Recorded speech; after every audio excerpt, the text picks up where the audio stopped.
My wife destroyed our marriage to feel alive again and ended up with herpes that made her completely undateable. She said she wanted to find herself, but all she found was a cheap thrill that burned her life to the ground. I'm Corey, 38, married to Olivia, 35, for 9 years. She works as a marketing coordinator for a healthcare company, and I'm a systems administrator for a tech firm. Olivia has always been energetic and social, but over the past year she'd been complaining about feeling stuck in routines and missing the excitement of her single days. Olivia started talking frequently about wanting to experience more adventure and spontaneity in her life. She'd make comments about how our marriage had become predictable and how she sometimes felt like she was wasting her youth in suburban domesticity. 6 months ago, Olivia began going out more frequently with her single coworkers, claiming she needed to reconnect with her fun side and experience nightlife she'd been missing. She'd come home late from bars and clubs, talking about how alive and free she felt dancing and meeting new people. Olivia also started dressing differently, buying more revealing clothes and spending significant money on beauty treatments and salon visits. When I asked about the changes, she said she was rediscovering her confidence and wanted to feel attractive and vibrant again. Over the past few months, Olivia became increasingly critical of our relationship, saying we'd become boring roommates instead of passionate lovers. She claimed our marriage lacked the excitement and chemistry she needed to feel fulfilled as a woman. Olivia started talking about needing space to grow and suggested we consider an open marriage or temporary separation so she could explore what she'd been missing. She seemed convinced that experiencing other relationships would help her appreciate what we had together. 2 months ago, Olivia announced she was taking a girls' trip to Miami with her coworkers for a long weekend. She was excited about the nightlife and said she needed time away from our routine to figure out what she really wanted from life. Olivia came back from Miami more energized than I'd seen her in years, talking about how liberating it had been to feel young and desirable again. She seemed different, more confident but also more distant from our marriage. Last month, Olivia started staying out overnight occasionally, claiming she was staying at her friend Rachel's apartment after late nights out. She said she didn't want to wake me up when she came home drunk, and that sleeping over was more convenient. 2 weeks ago, Olivia came home from one of these overnight stays acting nervous and uncomfortable. She seemed anxious about something but claimed she was just tired from partying too much and needed to slow down her social activities. Last Tuesday, Olivia asked me to drive her to an urgent care clinic, claiming she had a urinary tract infection that was bothering her. She seemed embarrassed about the appointment and asked me to wait in the car while she saw the doctor. Olivia was in the clinic for over an hour, much longer than a typical UTI visit would require.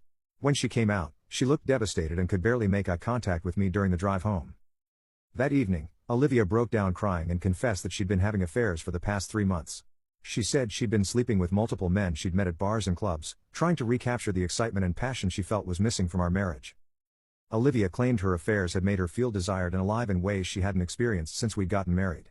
She said the attention and sexual excitement from other men had been intoxicating and had reminded her of who she used to be before settling down.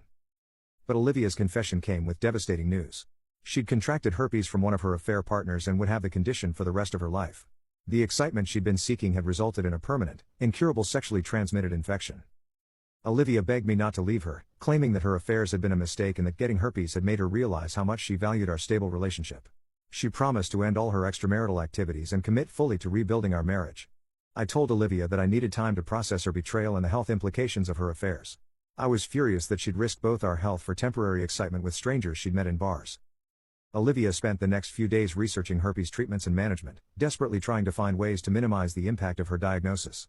She was devastated to learn that the condition was permanent and would affect all her future relationships.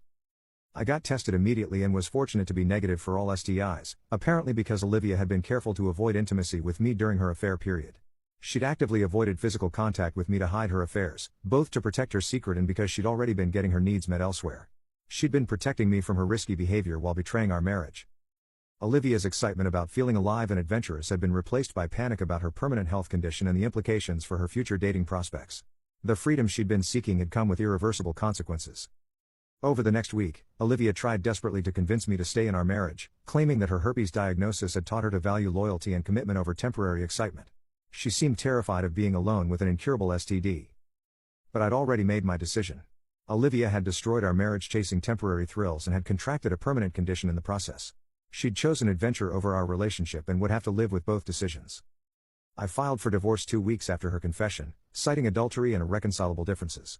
Olivia was shocked that I wouldn't work through her mistake, especially now that she was dealing with serious health consequences. Olivia begged me to reconsider, pointing out that her herpes diagnosis meant she'd have difficulty finding anyone else who would accept her condition. She seemed to expect me to stay married to her out of pity for the consequences of her own choices that made her completely undateable. Olivia's dating life became a nightmare once she was forced to disclose her herpes status to potential partners. The excitement and attention she'd craved during her affairs disappeared completely when men learned about her permanent STD. Online dating became particularly brutal for Olivia. She tried several approaches to disclosure, from mentioning her condition in her profile to waiting until after initial dates, but every strategy resulted in immediate rejection and often cruel comments about her being diseased. Olivia joined herpes support groups and STD-positive dating sites, but the selection of potential partners was extremely limited compared to the general dating population. The adventurous single life she'd fantasized about was replaced by awkward medical discussions and constant rejection. The men who did express interest in dating Olivia despite her condition were often using her desperation for companionship to their advantage. She found herself in situations where partners expected her to be grateful for their acceptance and tolerate poor treatment. Olivia's social life also suffered as word spread about her condition through our mutual friend groups. People became uncomfortable around her, and she was excluded from social gatherings where she might meet potential partners. The co-workers who'd encouraged Olivia's affairs and party lifestyle distanced themselves once they learned about her STD. They didn't want to be associated with someone whose adventures had resulted in permanent health consequences. Olivia was forced to move back in with her parents at age 35, unable to afford living alone on her marketing coordinator's salary after the divorce settlement. Her pursuit of independence and excitement had resulted in complete dependence on family support.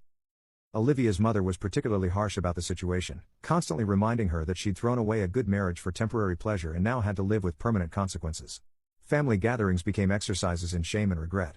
6 months after our divorce, Olivia was still single and struggling with depression related to her isolation and dating difficulties. The vibrant, alive feeling she'd been seeking had been replaced by loneliness and social stigma.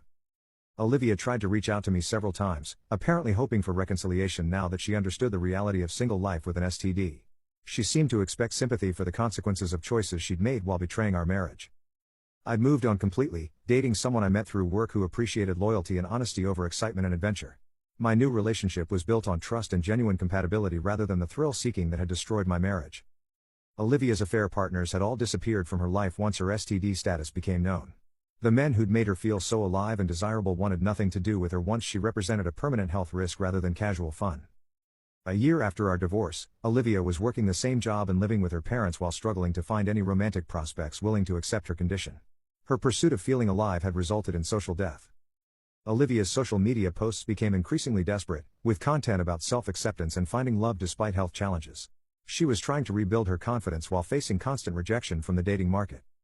The most ironic outcome was that Olivia's affairs had been motivated by feeling trapped and bored in our stable marriage, but her STD diagnosis had trapped her in a much more restrictive situation with no escape possible. Olivia had traded a loyal husband and comfortable life for temporary excitement with strangers, and the permanent consequences of that trade had made her essentially unmarketable to future partners.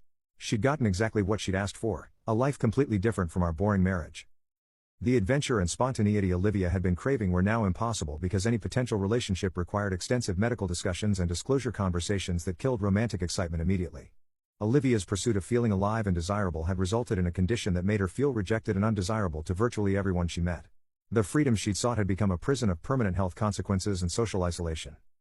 2 years later, Olivia was still single, still living with her parents, and still dealing with the reality that her desire for excitement had cost her the opportunity for normal romantic relationships. Sometimes getting exactly what you think you want reveals how valuable what you had really